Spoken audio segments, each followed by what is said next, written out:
بسم اللہ الرحمن الرحیم۔ صاحبان سٹیزن کمیونٹی بورڈ نے ہمیشہ پاکستان کے مسائل اور ان کے حل کے اوپر بات کی۔ آج میں آپ کو ایک ایسی بات بتانے جا رہا ہوں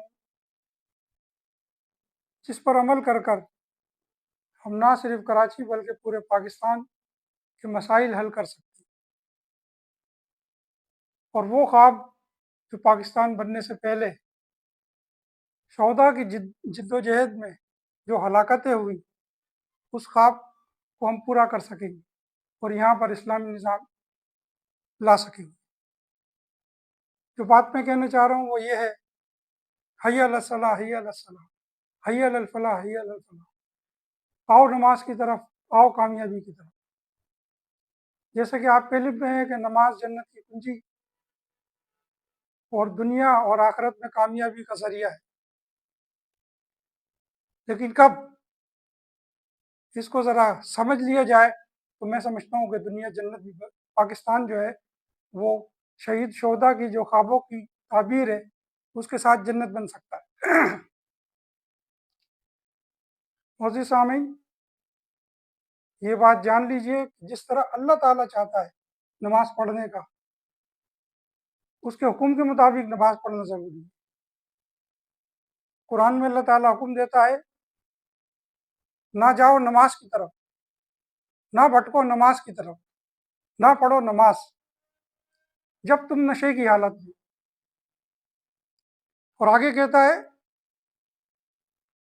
اس وقت نماز کی طرف جاؤ جب تمہیں اس بات کا علم ہو کہ نماز میں آپ کیا پڑھ رہے ہیں۔ یعنی کہ یہ بات اللہ تعالیٰ نے کلیئر کر دی کہ بے سمجھی کی نماز معاشرے میں بہتری لانے کے لیے نہیں ہو سکتی۔ جس طرح قرآن شریف میں اللہ تعالیٰ نے فرمایا نماز برائی اور بے حیائی سے روکتی ہے، تو یہ آپ کے علم میں ہوگا کہ ہمارا معاشرہ اچھے سے اچھا تھا، وہ بد سے بدتر ہو گیا۔ قرآن شریف میں اللہ تعالیٰ نے ایک جگہ کہا کہ ہم نے قرآن کو آسان کر دیا تاکہ تم پڑھو، سمجھو اور عمل کرو۔ تو یہ بات اللہ تعالیٰ نے یہاں پہ واضح کر دی کہ دنیا کی سب سے آسان ترین کتاب قرآن شریف ہے، اور بڑے بڑے عالم ہمیشہ یہی بات کہتے ہیں کہ اگر اچھا مسلمان بننا ہے تو قرآن کو خود سمجھ کے پڑھو اور پھر عمل کرو۔ میں اپنی زندگی کے بارے میں بتاتا ہوں کہ میرے والدین نے اسکول میں داخل کیا تو اسکول کا پہلا دن سورہ فاتحہ سے آغاز ہوا۔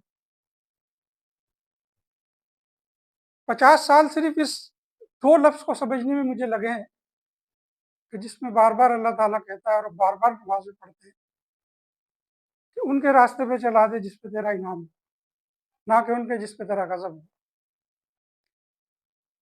تو یہ بات اپنی زندگی کی بتا رہا ہوں، اور یقینی طور پہ یہ ہر انسان کے زندگی میں یہ جو پاکستان میں رہتا ہے اس کے ساتھ ہوا ہو، لیکن ہم آج تک یہ نہیں سمجھ سکے کہ وہ لوگ کون ہیں کہ جس پہ اللہ تعالیٰ نے انعام دیا۔ تو اللہ تعالیٰ کا قانون ہے، جب آپ کوئی کسی چیز کو جاننے کی کوشش کرتے ہو تو قرآن ہی آپ کو ڈیفائن کرتا ہے۔ تو وہ انعام والے لوگ سب سے پہلے انبیاء اکرام تھے، صدیقین تھے، صالحین تھے اور شہداء تھے۔ تو پھر آپ کو یہ جاننے کی بھی ضرورت پڑتی ہے کہ ان کا کریکٹر کیا تھا جس کی بنیاد پر اللہ تعالیٰ نے ان پر انعام کیا۔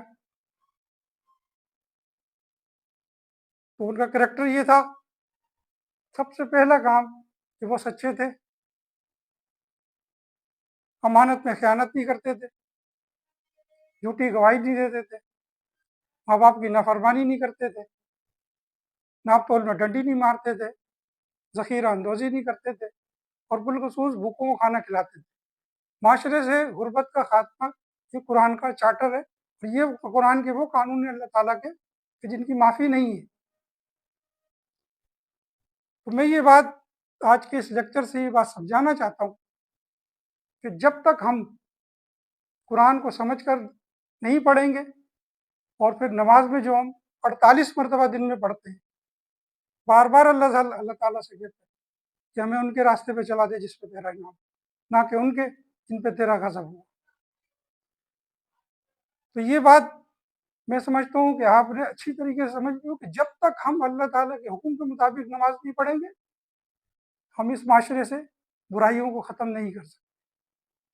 پھر اللہ تعالیٰ نے تو ہمیں وہ قوم بنایا، سورہ نساء میں اللہ تعالیٰ فرماتا ہے کہ جب ہم چیزوں کو سمجھیں گے تو ہمیں دنیا کی افضل ترین امت بنا دیا، قوم بنا دیا اللہ تعالیٰ نے، اور کہا کہ تم وہ قوم ہو، وہ لوگ ہو جو نیکی کی طرف بلاتے ہو، برائی سے روکتے ہو اور بھلائی کی دعوت دیتے ہو۔ آخر میں اللہ تعالیٰ ایسے لوگوں کا ذکر دیتا ہے کہ بس یہی فلاح پانے والے۔ جب تک ہم نماز کو سمجھ کر نہیں پڑھیں گے، معاشرے میں اچھائی نہیں آئی۔ میں یہ سمجھتا ہوں کہ اگر 50% مسلمانوں نے جو پاکستان میں رہتے ہیں جو نمازی ہیں، 50% نمازیوں نے اگر نماز کو سمجھ کے پڑھ لیا تو اس دن اس ملک میں اچھائی، ترقی، خوشحالی اور بہتری آ جائے گی۔ شکریہ۔